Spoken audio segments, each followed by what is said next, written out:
The Premier Campbell Newman today promised to hand more planning powers back to local councils. It's the fulfilment of an election promise, but also a chance to correct what he saw as the heavy hand of state government when he was mayor. And for that, he's been accused of trying to run Queensland's capital from his new post as Premier. Campbell Newman and Graham Quirk go way back to when they were fighting their way to the top.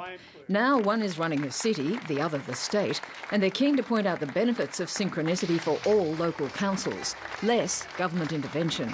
We're also going to make sure that local government, whether it be BCC or the Townsville City Council, are the ones who are empowered to actually work for local communities, because you get a better outcome for people across Queensland. After the council elections, the future of Southbank Corporation will be reviewed. It currently answers straight to the state, not the city. The Premier admits he's out to right old slights. Oh, absolutely. I make no bones about that.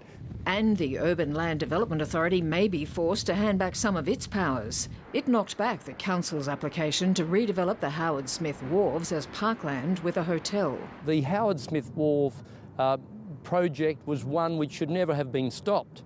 It was stopped on the back of politics, not any sense of logic. But Mr Quirk's main opponent has accused the Premier of simply extending his kingdom. I just think clearly Mr Newman was always planning to run City Hall from George Street. I'll be standing up for the people of Brisbane. The Premier says Mr Smith doesn't have what it takes. Look, I don't think Mr Smith is going to cut the mustard as a Lord Mayor of Brisbane. Graham Quirk has promised $120 million to extend bikeways and better connect them.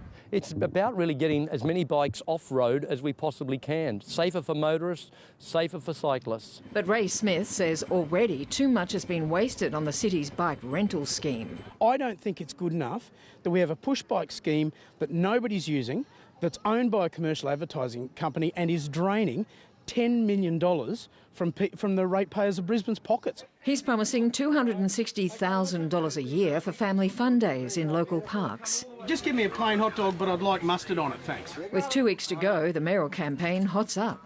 Karen Berkman, ABC News.